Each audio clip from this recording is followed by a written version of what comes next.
Hi everyone. நம்ம இன்றைக்கி common forces இன் மெக்கானிக்ஸ்ன்ற டாப்பிக்கில் பேசிக்ஸ் தான் பார்க்க போகிறோம். அதாவது இந்த டாப்பிக்கில் எனக்கு 0% நாலேஜ் அப்படின்றவங்களுக்கு நேற்று ஒரு வீடியோ போட்டிருந்தோம். எப்படி டீட்டா எடுக்கணும், எப்படி ஃப்ரிக்ஷன் மார்க் பண்ணணும், எந்த டைரக்ஷனில் ஃபோர்ஸ் எப்படி மார்க் பண்ணணுன்ற வீடியோ போட்டிருந்தோம். இருந்தாலும் அந்த பேசிக்கை வச்சே ஒரு கொஸ்டின் சால்வ் பண்ணால் இன்னும் கொஞ்சம் கிளாரிட்டி கிடைக்குன்றதுக்காக தான் இப்போ 20 விதமான பேசிக் கொஸ்டின் பார்க்க போகிறோம். இந்த பேசிக் கொஸ்டின்லாம் நீங்கள் சால்வ் பண்ணிட்டீங்க அப்படின்னா உங்களுக்கு இந்த டாப்பிக்கில் அடுத்தடுத்த லெவல்லாம் ஈஸியாக புரிஞ்சிடும். ஆனால் இந்த மாதிரியான எம்சிக்யூ நீட்டில் கேட்பாங்கன்னா நீட்டில் கேட்க மாட்டாங்க. இது ரொம்ப ரொம்ப பேசிக்கான எம்சிக்யூ. ஆனால் இந்த எம்சிக்யூ நாலேஜ் இருந்தால் தான் நீங்கள் இதோட கொஞ்சம் ஹையரான எம்சிக்யூலாம் சால்வ் பண்ண முடியும். ஸோ ஃபஸ்ட்லாம் பார்க்கலாமா? First MCQ, a body of mass 2 kg is placed on horizontal table. What is the normal force acting on it? அதாவது நான் உங்களோட நேற்றே சொன்னேன், இப்படி ஒரு ஏதோ கீழே இருக்குது, அதுக்கு மேலே நம்ம ஒரு மாஸ் வைக்கணும் அப்படின்னா இந்த மாஸோட வெயிட் வந்து ஆல்வேஸ் டவுன்வர்ட்ஸ் ஆக்ட் ஆகும். அந்த வெயிட் தான் என்ன சொன்னேன், mass into gravity, weight equal to எம்ஜின்னு சொன்னேன். அதே மாதிரி இந்த டேபிள் வந்து இந்த மாஸுக்கு ஆப்போசிட்டில் every action direction equal opposite reaction பண்ணி இது ஒரு ஃபோர்ஸ் எக்ஸெப்ட் பண்ணோம். அதுதான் என்னென்ன நார்மல் ஃபோர்ஸ். அந்த நார்மல் ஃபோர்ஸ் எதுக்கு ஈக்குவலாக இருக்குன்னு சொன்னேன், இந்த எம்ஜிக்கு ஈக்குவலாக இருக்குன்னு சொல்லியிருக்கேன். இப்போ இவங்க என்ன கேட்குறாங்க, நார்மல் ஃபோர்ஸ் ஆக்டிங் ஆன் இட்னு கேட்குறாங்க. மாஸ் எவ்வளோ கொடுத்துருவாங்க, 2 kgன்னு கொடுத்துட்டாங்க. ஓகேவா? மாஸ் எவ்வளோ 2, கிராவிட்டி எவ்வளோ 10 ஈக்குவல் டு 20. 20ன்ற ஆப்ஷன் எங்கே இருக்குது, option 3 is the right answer. புரிஞ்சா? Next question, a book rests on table. The table exerts a force on the book equal in magnitude and opposite in direction too. அதாவது அதே தான் தியரியில் கேட்டிருக்காங்க. என்ன, இங்கே ஒரு பிளாக் ஹரிசாண்டல் டேபிள் இருக்குது, அதுக்கு மேலே அப்படி ஒரு புக்கை வச்சுருக்கோம். இந்த டேபிள் வந்து இந்த புக்குக்கு மேலே ஒரு ஃபோர்ஸ் வந்து எக்ஸர்ட் பண்ணுது, equal in magnitude and opposite in டைரக்ஷனுக்கு. எதுக்கு ஆப்போசிட் டைரக்ஷன் ஈக்குவல் மேக்னெட்னு கேட்குறாங்க. எதுக்கு, ஃபோர்ஸ் அப்ளைட் பை ஹேண்டுக்கா, ஃபோர்ஸ் டியூ டு ஏருக்கா, none of these weight of the புக்கா. போன சம்லாம் தான் பார்த்தேன், இந்த ஃபோர்ஸ் வந்து இதோட வெயிட்டுக்கு ஆப்போசிட் டைரக்ஷனில் ஈக்குவல் இன் மேக்னெட்யூடில் பார்த்தோம். அப்போ ஆப்ஷன் என்ன, ஆப்ஷன் 1. புரிஞ்சிச்சா? இந்த மாதிரியான ஸ்டெப் பை ஸ்டெப்பாக போனீங்கன்னா ஈஸியாக உங்களுக்கு வேறு சம்ஸ்லாம் ஈஸியாக புரிஞ்சிடும். இஃப் எ பர்சன் புல்ஸ், இப்போ third question, if a person pulls a box with horizontal force of 20 Newton, friction is 20, then acceleration. அதாவது என்ன சொல்கிறாங்கன்னா, ஃப்ரிக்ஷன்னா போனதில் சொன்னேன். என்ன சொன்னேன், இப்போ இங்கே வந்து ஒரு சம் மாசஸ் இருக்குன்னு வச்சுக்கோங்க. இப்போ நீங்கள் ஒரு ஃபோர்ஸ் கொடுக்குறீங்க, இந்த ஃபோர்ஸ் அந்த மாஸ் வந்து நகராது. ஆனால் எப்போ நகரும், இங்கே அது வந்து இப்படி ஃப்ரிக்ஷன் ஃபோர்ஸை வந்து இது வந்து நீ இங்கிட்டு ஃபோர்ஸ் கொடுக்குறப்ப ஃப்ரிக்ஷன் ஃபோர்ஸ் வந்து இங்கிட்டு இருக்கும். அப்போது ஃப்ரிக்ஷன் ஃபோர்ஸ் வந்து நீங்கள் தாண்டினா தான் அந்த பாடி வந்து இப்படி மூவ் ஆகும் அப்படின்னு சொல்லியிருக்கேன். இவங்க என்ன சொல்லியிருக்காங்க, நீங்கள் கொடுக்குற ஃபோர்ஸ் வந்து இப்போ 10 அப்படின்னா இந்த ஃப்ரிக்ஷன் ஃபோர்ஸ் வந்து இப்போ 9 இருந்துச்சுன்னா நீங்கள் கொடுக்குற 10 இது மூவ் ஆயிரும். இப்போ நீங்கள் கொடுக்குற ஃபோர்ஸே வந்து இப்போ ஃப்ரிக்ஷன் ஃபோர்ஸ் 15 இருக்குது, நீங்கள் 10 நியூட்டன் கொடுத்தீங்கன்னா அது வந்து நகராது. நீங்கள் ஃப்ரிக்ஷன் ஃபோர்ஸை விட அதிகமாக கொடுக்கணும். ஆனால் இந்த கொஸ்டின்லாம் கொடுத்துருக்காங்க, நீங்கள் கொடுக்குற ஃபோர்ஸும் 20, ஃப்ரிக்ஷன் இங்கிட்ட ஆக்ட் ஆகுறதுன்னு 20 அப்படின்னு விட்டுருங்க. அப்போ வந்து மூவ் ஆகுமா, நீங்கள் கொடுக்குறது 20 அதுவும் 20. அப்போ நீங்கள் இது 21 கொடுத்தா மூவ் ஆகும். அப்போ நீங்கள் 20 தான் கொடுக்குறீங்க. அப்போ ஆக்சிலரேஷன் என்ன, 0. Option 3. Fourth question, a 5 kg body is hanging vertically from the string. Tension in the string. இதெல்லாம் ஈஸி. இதெல்லாம் எப்படி டென்ஷன் மார்க் பண்ணணும் அப்படின்னா, இப்படி வந்து ஒரு வால் இருக்குன்னு வைங்களேன், இங்கே வந்து ஒரு ஸ்ட்ரிங் இருக்குது, அதில் வந்து இப்படி ஒரு மாஸ் தொங்குது, அது 5 கிலோ மாஸ்ன்னு சொல்லிட்டாங்க. இப்போது டென்ஷன் எப்படி ஆக்ட் ஆகும்னு கேட்குறாங்க. நான் அந்த டேபிளில் வந்து வெயிட் வந்து கீழே ஆக்ட் ஆனால் அதுக்கு அப்போர்டு ஃபோர்ஸ் வந்து மேலே ஆக்ட் ஆகும்னு சொன்னேன்னா, அதே மாதிரி இந்த பாடிக்கு வெயிட் வந்து என்ன, கீழே தான் ஆக்ட் ஆகும், எம்ஜி. அங்கே வந்து ஸ்ட்ரிங்கோ ரோப்போ எதுவும் இல்லை, அங்கே வந்து நார்மல் ஃபோர்ஸ் ஆக்ட் ஆகும். இங்கே ரோப்பு ஸ்ட்ரிங்கெல்லாம் கொடுத்தாங்கன்னா நார்மல் ஃபோர்ஸ் போல டென்ஷன், அவ்வளோதான், வேறு ஒன்றும் இல்லை, ஈஸியாக நான் போச்சுக்கலாம். அப்போ டென்ஷன் வந்து இஸ் ஈக்குவல் டு என்ன, அதே எம்ஜி தான். Tension is equal to M எவ்வளோ கொடுத்துருவாங்க, 5 × 10 எவ்வளோ, 50. புரிஞ்சா? ஆப்ஷன் 1 தான் right answer. Next question, 5th question, a normal reaction always act. அதாவது இப்படி ஒரு சர்ஃபேஸ் இருக்குது அப்படின்னா நான் சொல்லிட்டேன், நார்மல் ஃபோர்ஸ் இப்படி தான் ஆக்ட் ஆகணும். இந்த நார்மல் ஃபோர்ஸ் எப்போவுமே சர்ஃபேஸ்க்கு எப்படி ஆக்ட் ஆகும்னு கேட்குறாங்க. பேரலாக ஆக்ட் ஆகுமா, பெர்பெண்டிகுலராக ஆக்ட் ஆகுமா, இல்லை இப்படி டேஞ்சண்ட்டாக ஆக்ட் ஆகுமா, ஆப்போசிட் டைரக்ஷன் ஆக்ட் ஆகுமான்னு கேட்குறாங்க. நார்மல் ஃபோர்ஸ் வந்து எப்போவுமே பெர்பெண்டிகுலராக தான் ஆக்ட் ஆகும். புரிஞ்சா? பேரலாலாம் ஆக்ட் ஆகாது. அப்போது ஆப்ஷன் பி தான் வந்து ரைட்டான ஆன்சர். நெக்ஸ்ட் கொஸ்டின், இதெல்லாமே ரொம்ப பேசிக்கான கொஸ்டின். இந்த பேசிக்லாம் உங்களுக்கு தெரிஞ்சிச்சுன்னா அடுத்து ஃபார்முலாலாம் வந்து உங்களுக்கு அந்த சொல்கிறப்ப கொஸ்டின் புரியும். இதை தான் அவங்க சொல்கிறாங்களா, இதை தான் சொல்கிறாங்க. நீங்கள் வந்து அது புரியாமல் நீங்கள் எவ்வளோ தான் போனாலும் அதை சால்வ் பண்ணவே முடியாது. இதை மாஸ்டர் பண்ணிட்டீங்கன்னா அது ஈஸியாக சால்வ் பண்ணிடலாம். 6th question, if the applied force is less than limiting friction then body. Limiting ஃப்ரிக்ஷன்னா நமக்கு முதல்ல என்னன்னு தெரியுமா? லிமிட்டிங் ஃப்ரிக்ஷன்னா என்ன தெரிஞ்சால் தானே அப்புறம் வந்து அப்ளைட் ஃபோர்ஸ் வந்து என்னன்னு சொல்ல முடியும். அதாவது லிமிட்டிங் ஃப்ரிக்ஷன் அப்படின்னா எல்லா பாடியும் தள்ளுறப்ப நான் சொல்லியிருக்கேன் அதை அப்போஸ் பண்ணுறதுக்கு ஒரு ஃப்ரிக்ஷன் வந்து ஆக்ட் ஆகணும். இப்போ என்ன சொல்கிறாங்க, லிமிட்டிங் ஃப்ரிக்ஷன் அப்படின்னு சொல்லியிருக்காங்க. லிமிட்டிங் ஃப்ரிக்ஷன் அப்படின்னா ஒரு குறிப்பிட்ட ஃபோர்ஸ் கொடுக்குற வரைக்கும் நீங்கள் ஃபோர்ஸ் கொடுக்குறீங்க, அந்த பாடி மூவ் ஆகலைன்னா நீங்கள் வந்து ஒரு குறிப்பிட்ட ஃபோர்ஸ் கொடுத்தா மூவ் ஆகும்ல, அந்த கடைசி மேக்ஸிமம் பாயிண்ட் ஆஃப் ஃப்ரிக்ஷன் தான் லிமிட்டிங் ஃப்ரிக்ஷன். அதாவது இப்போ ஃப்ரிக்ஷன் வந்து இப்போ ஃபோர்ஸ் வந்து 10 கொடுக்குறீங்க மூவ் ஆகலை, 15 கொடுக்குறீங்க மூவ் ஆகலை, 20 கொடுக்குறீங்க மூவ் ஆகலை, ஆனால் 23 கொடுக்குறீங்க மூவ் ஆகுது, ஒரு பாயிண்டில் மூவ் ஆகுதுல, மேக்ஸிமம் ஃப்ரிக்ஷன் தான் லிமிட்டிங் ஃப்ரிக்ஷன். அதை தான் அவங்க சொல்கிறாங்க. இப்போ ஃபோர்ஸ் வந்து அந்த லிமிட்டிங் ஃப்ரிக்ஷனை விட கம்மியாக இருக்குது அப்படின்னா பாடி என்ன ஆகும், மூவ் ஆகுது, அதே இடத்துல நிற்கும். இப்போ தான் சொன்னேன் லிமிட்டிங் ஃப்ரிக்ஷனை மேக்ஸிமம் ஃப்ரிக்ஷன் தான் லிமிட்டிங் ஃப்ரிக்ஷன். அதை தாண்டினா தான் பாடி மூவ் ஆகும். இவங்க என்ன கொடுக்குறாங்க, அந்த நீங்கள் கொடுக்குற ஃபோர்ஸ் வந்து லிமிட்டிங் ஃப்ரிக்ஷனோட கம்மியாக இருக்குன்றாங்க. அப்போ பாடி வந்து என்ன ஆகுது, மூவ் ஆகாதுன்னா எப்படி, மூவ்ஸ், ஆக்சிலேட், ரிமைன் அட் ரெஸ்ட் தான் வந்து கரெக்டான ஆன்சர். புரிஞ்சா? 7th question, a block pulled upward by rope at constant speed, tension in rope is equal to. அதாவது இப்படி ரோப் இருக்குது, இங்கே ஒரு பிளாக் வந்து இருக்குது, இதை வந்து நான் அப்வர்டாக வந்து புல் பண்ணுறேன் அப்படின்னா டென்ஷன் வந்து என்ன சொல்லியிருக்கேன், டென்ஷனுக்கு இங்கே வந்து mg, tension is equal to mgன்னு தான் இப்போ 2 சம்முக்கு முன்னாடி பார்த்தோம். இவன் என்ன கொடுக்குறாங்கன்னா கான்ஸ்டன்ட் ஸ்பீட்னா வெலாசிட்டி வந்து கான்ஸ்டன்ட். நான் வந்து 2Dயில் சம் டீச் 1Dயில் சம் டீச் பண்ணுறப்பே சொல்லியிருக்கேன், கான்ஸ்டன்ட் வெலாசிட்டின்னு என்ன சொல்லியிருக்கேன், ஆக்சிலரேஷன் 0. இப்போ ஆக்சிலரேஷன் 0னா இது ரெஸ்ட்டில் தான் இருக்குன்னு அர்த்தம். அப்படி தானே? கான்ஸ்டண்ட்டாக இருக்க தேவையில்ல, ஆக்சிலரேட் ஆகலைன்னா டென்ஷன் எப்போவுமே சேம் தான். இது ரெஸ்ட்டில் இல்லை, கான்ஸ்டன்ட் ஸ்பீடில் இருக்குது, ஆக்சிலரேட் ஆகலை அப்படின்னாலே டென்ஷன் எப்போவுமே mg தான். அதை ஞாபகம் வச்சுக்கோங்க. அப்போ வந்து ஃபஸ்ட் ஆப்ஷன். அப்போ ஆக்சிலரேட் ஆச்சுன்னா அது அடுத்த சம்மில் பார்க்கலாம். 8th sum, a man standing in an elevator moving upward with constant velocity, the normal reaction on him is. அதாவது இதுவும் அதே கொஸ்டின் தான். என்ன சொல்கிறாங்கன்னா, ஒரு லிஃப்ட்டுன்னு வச்சுக்கோங்களேன், லிஃப்ட்டில் வந்து ஒரு மேன் வந்து நிற்கிறாரு. இந்த லிஃப்ட்டு வந்து மேலே மூவ் ஆகுது, ஆனால் ஆக்சிலரேஷன் வந்து 0. ஏன் ஆக்சிலரேஷன் 0னா அது கான்ஸ்டன்ட் வெலாசிட்டி கான்ஸ்டன்ட், ஆக்சிலரேஷன் 0. அப்போ ஆக்சிலரேஷன் 0 அப்படின்னா நெட் ஃபோர்ஸ் என்ன சொல்லிட்டோம், ma. ஆக்சிலரேஷன் 0னா நெட் ஃபோர்ஸ் வந்து 0.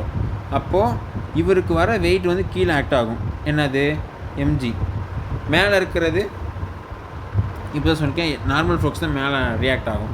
அப்போ n வந்து என்னது mg தானே, வேறு எதுவும் அதிகமாக இல்லைல்ல, அப்போ வந்து ஈக்குவல் டு mg தான் வரும். இப்போ இதுவே மேலே வந்து ஆக்சிலேட் ஆயிடுச்சு அப்படின்னு சொல்லியிருந்தாங்கன்னா ஆக்சிலரேஷன் வந்திருக்கும், அப்போ வந்து டென்ஷன் வந்து அதிகமாகவோ கம்மியாகவோ இருந்திருக்கும். அடுத்த சமயம் அதே சமயம் கொடுக்குறாங்க. இப்போ எலிவேட்டர் வந்து மேலே போகுதுன்னா அப்போ நார்மல் ரியாக்ஷன் எப்படி இருக்கணும், அதான் அதே சமயம் வேறு ஒன்றும் இல்லை. இப்போ லிஃப்ட்டில் எப்படி இருக்குது, இப்படி வந்து ஒரு ஆள் வந்து நிற்கிறாரு, இவரோட வெயிட்டு கீழே ஆக்ட் ஆகுமா, mg. இவங்க என்ன சொல்கிறாங்க, ஆக்சிலரேஷன் அப்வர்ட், அதாவது லிஃப்ட் அப்போ மேலே போகுது, அப்போ ஆக்சிலரேட் வந்து ஆகுது. அப்போ நார்மல் ரியாக்ஷன் இங்கே என்ன இருக்கும், இங்கே வந்து மேலே தான் எப்போவுமே ஆக்ட் ஆகும். இப்போ வந்து இது எப்படி நம்ம சால்வ் பண்ணணும் அப்படின்னா, n = mg நம்ம எல்லாத்துக்குமே தெரியும். இப்போ சப்போஸ் ஒரு வேளை மேலே போச்சு அப்படின்னா, இப்படி மேலே தானே போகுது, இப்போ மேலே போச்சுன்னா இந்த ஃபோர்ஸ் அதிகமான இருந்திருக்கணும், அப்போனா தானே மேலே போக முடியும். அப்போது n மைனஸ் இதை மைனஸ் பண்ணணும், ஏன்னா இதெல்லாம் தாண்டினா தான் மேலே போக முடியும். இப்போ mg = ma. இப்படிலாம் இதெல்லாம் எழுத கற்றுக்கோங்க. இதெல்லாம் எப்படி எழுதணும்னா, மேலே போகிற ஃபோர்ஸை முதல் எழுதணும். எது மேலே போகிற ஃபோர்ஸு, இது. கீழே இருக்கிறத மைனஸ் பண்ணணும், கீழே இருக்கிறத இது. ஆக்சிலரேட் பண்ணுறத ஈக்குவல் டு அங்கிட்டு போட்டணும். புரிஞ்சா? அவ்வளோதான். அப்போ நீங்கள் அங்கிட்டு கொண்டு போங்க, n = mg + ma. ரெண்டுத்துலேயும் வந்து என்ன காமனாக இருக்குது, m காமனாக இருக்குது. இப்போ mg + a. இவங்க என்ன கேட்குறாங்கன்னு பாருங்கள், greater than mg, equal to mg, less than mg. greater than mg தானே, mg + ma. அப்போ வந்து mg விட அதிகமாக இருக்கும், அப்போ greater than mg.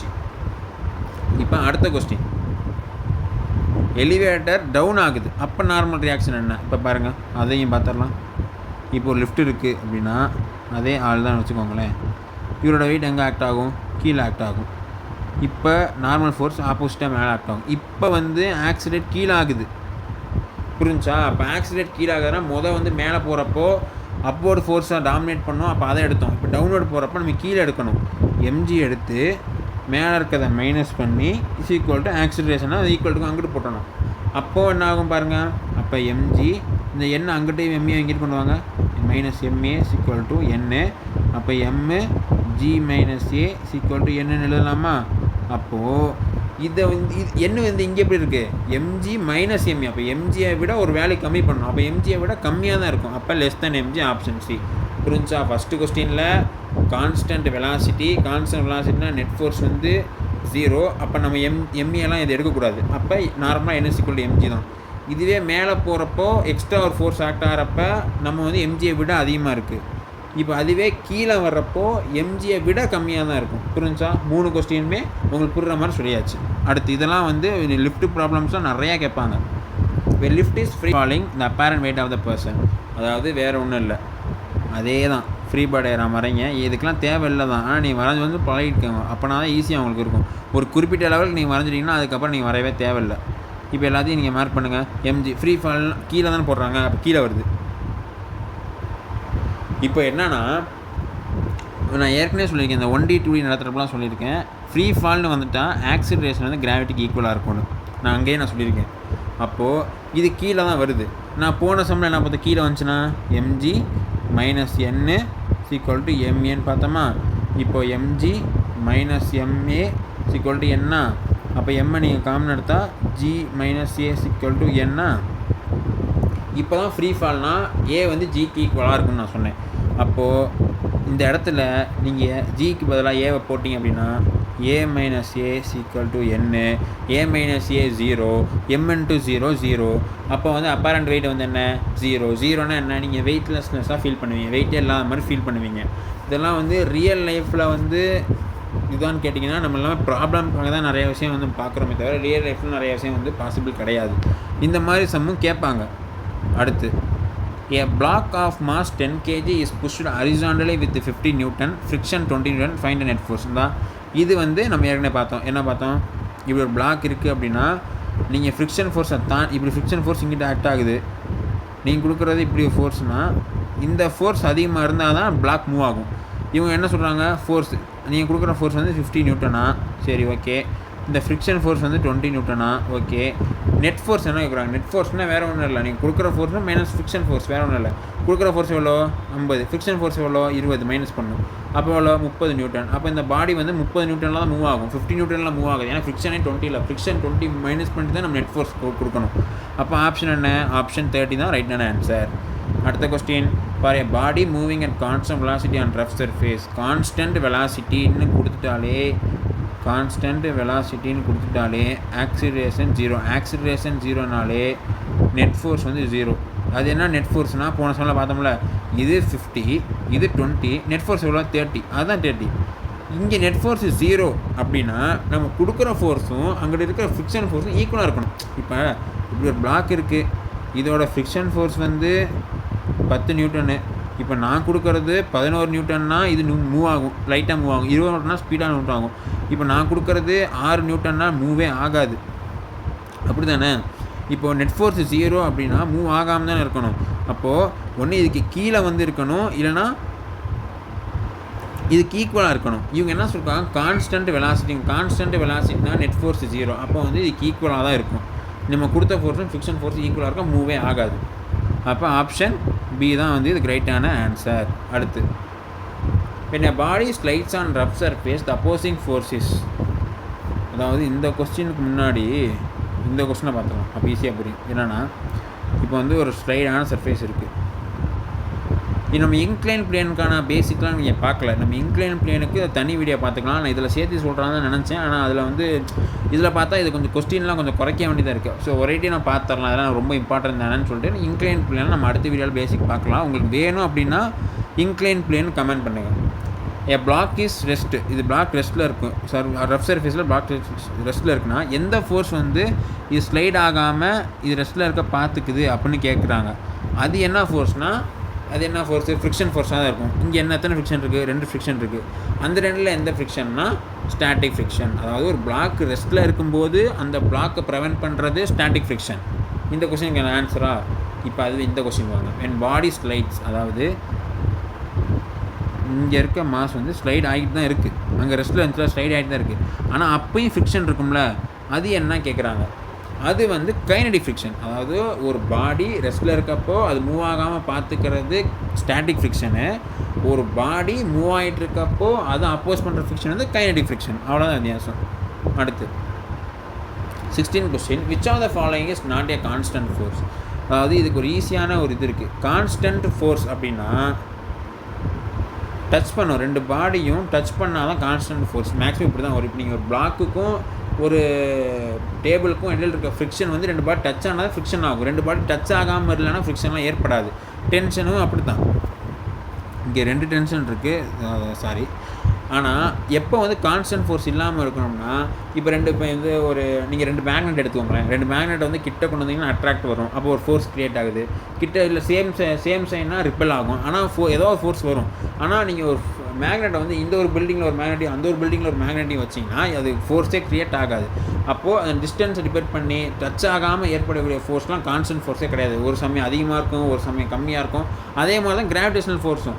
இப்போ நம்ம வந்து கிராவிடேஷனல் ஃபோர்ஸும் நம்ம ஒன்று கான்டாக்ட் பண்ணிட்டா இருக்கும், ஆனால் கிராவிட்டி நம்ம மேலே ஆக்ட் ஆகுது. அதனால் வந்து கான்ஸ்டன்ட் ஃபோர்ஸ் கிடையாது. இது நான் கான்ஸ்டன்ட் ஃபோர்ஸ். ஆப்ஷன் டி தான் கரெக்டான ஆன்சர். அடுத்து, a person pushes a wall with 100 Newton. Wall does not move because. ஏன்னா every action there is an equal opposite reaction. அவ்வளோதான். ஆப்ஷன் பி தான் ரைட்டான ஆன்சர். இதெல்லாம் ரொம்ப ஈஸியான கொஸ்டின். இதெல்லாம் நம்ம வந்து அங்கேயே பார்த்தாச்சு. If tension in rope is 30 Newton, how much force does end feels? அதாவது இது நான் போன பேசிக் நடத்துகிறப்பே நான் அந்த வீடியோவில் சொன்னேன். டென்ஷன் இப்படி, அதாவது இப்போ ரோப் இருக்குது, இதுதான் டென்ஷன் மார்க் பண்ணுவோம். அந்த டென்ஷன் வந்து 30 Newton அப்படின்னா இங்கேயோ எவ்வளோ டென்ஷன் எங்கே கேட்டாலும் எல்லா பாயிண்ட்லேயும் ஒரே டென்ஷன் தான் இருக்கும். நான் போன வீடியோவில் சொல்லியிருக்கேன். அப்போது நீ இங்கே கேட்டாலும் அதே டென்ஷன் தான், இங்கே கேட்டாலும் அதே டென்ஷன் தான். அப்போ 30 Newton how much end feels அதே 30 Newton தான். ஆப்ஷன் பி தான் வரும். அடுத்து, when a car moves in a circular path, the force acting towards the center. நம்ம டுவர்ட்ஸ் த சென்டர்னு கொடுத்துட்டாலே நம்ம கண்ணை மூடிட்டு சென்ட்ரிபெடல் ஃபோர்ஸ் போட்டுரும். புரிஞ்சா? வேறு சிலதெல்லாம் இருக்குது, அது வந்து குறிப்பிட்ட சிச்சுவேஷனுக்கு தான் ஆக்ட் ஆகும். டுவர்ட்ஸ் த சென்டர்னால் சென்ட்ரிபெடல் ஃபோர்ஸ் தான். அடுத்து, which statement about friction is true? என்ன சொல்லியிருக்காங்க? Friction is independent of surface type. Friction is direction of motion. Friction always oppose relative motion. Friction increase with smooth surface. இந்த 4ல் எது வந்து true அப்படின்னு கேட்குறாங்க. இப்போ வந்து ஃப்ரிக்ஷன் வந்து சர்ஃபேஸை வந்து டிபெண்ட் பண்ணி இருக்காதுன்னு சொல்கிறாங்க. அப்படி கிடையாது. சில சர்ஃபேஸில் ஃப்ரிக்ஷன் கம்மியாக ஆக்ட் ஆகும், சில சர்ஃபேஸில் ஃப்ரிக்ஷன் அதிகமாக இருக்கும், சில சர்ஃபேஸில் ஃப்ரிக்ஷனே இருக்காது. அப்போ இது ட்ரூ கிடையாது. ஃப்ரிக்ஷன் வந்து act and direction of motion. அதாவது இப்படி வந்து ஒரு சர்ஃபேஸ் இருக்குது அப்படின்னா நீங்கள் இங்கிட்டு ஃபோர்ஸ் கொடுக்குறீங்கன்னா ஃப்ரிக்ஷனும் இங்கிட்டு தான் ஆக்ட் ஆகும்னு சொல்கிறாங்க. அப்போ அங்கே டேரக்ட் ஆச்சுன்னா ஃப்ரிக்ஷன் நமக்கு ஹெல்ப் தானே பண்ணும், அப்படி ஆக்ட் ஆகும். அப்படி கிடையாது. Friction increases with smooth surface, அதுவும் கிடையாது. ஒரு ஸ்மூத்தான சர்ஃபேஸில் ஃப்ரிக்ஷன் எப்போவுமே கம்மியாக தான் இருக்கும். அப்போ ஆப்ஷன் சி தான் ரைட் ஆன்சர். ஃப்ரிக்ஷன் ஆல்வேஸ் அப்போஸ் ரிலேட்டிவ் மோஷன் கிடையாது. இப்போ நீங்கள் ஃபோர்ஸ் கொடுக்குறீங்கன்னா இது தள்ளும், அப்போ வந்து ஃப்ரிக்ஷன் எப்போவுமே இது அப்போஸ் தானே பண்ணும், இங்கிட்டு தானே ரியாக்ட் ஆகும். அப்போ ஃப்ரிக்ஷன் ஆல்வேஸ் அப்போஸ் ரிலேட்டிவ் மோஷன். அதாவது நம்ம இந்த பேசிக்கில் 20 கொஸ்டின் மூலயமா நம்ம என்ன பண்ணியிருக்கோம்னா, இந்த ஃப்ரிக்ஷனு குறிப்பிட்டு சொன்னது இன்க்ளைன்டு பிளேனை தவிர மிச்சம் எல்லாத்தையும் பார்த்தாச்சு. இப்போ இன்க்ளைன் பிளேன் சம்மும் உங்களுக்கு வேணும் அப்படின்னா நீங்கள் இன்க்ளைன் பிளேன்ஸ் கமெண்ட் பண்ணுங்கள். அப்புறம் இந்த மாதிரி நான் ஒரு டாப்பிக்கில் எல்லா விதமான பேசிக்கு கஷ்டமான எம்சிக்குலாம் தெரியணும் உங்களுக்கு வேணும் அப்படின்னா நாங்கள் ஃபிசிக்ஸ் 180 சீரீஸ்னு ஒரு சீரீஸ் வந்து கண்டக்ட் பண்ணிகிட்ருக்கோம். அந்த சீரீஸோட கோர்ஸ் வந்து ப்ரைஸ் பண்ணுறது தான் ஜஸ்ட் 19 rupees தான். அந்த சீரீஸில் நீங்கள் சேரணுன்னா இன்ஸ்டாகிராம் லிங்க் வந்து டிஸ்கிரிப்ஷனில் இருக்குது. அதை கிளிக் பண்ணி I want physics 180 சீரீஸ் நீங்கள் மெசேஜ் பண்ணுங்கள். ஃபிசிக்ஸ் 180 சேர்ந்து உங்கள் ஃபிசிக்ஸ் மார்க்கை இம்ப்ரூவ் பண்ணுங்கள். தேங்க்யூ.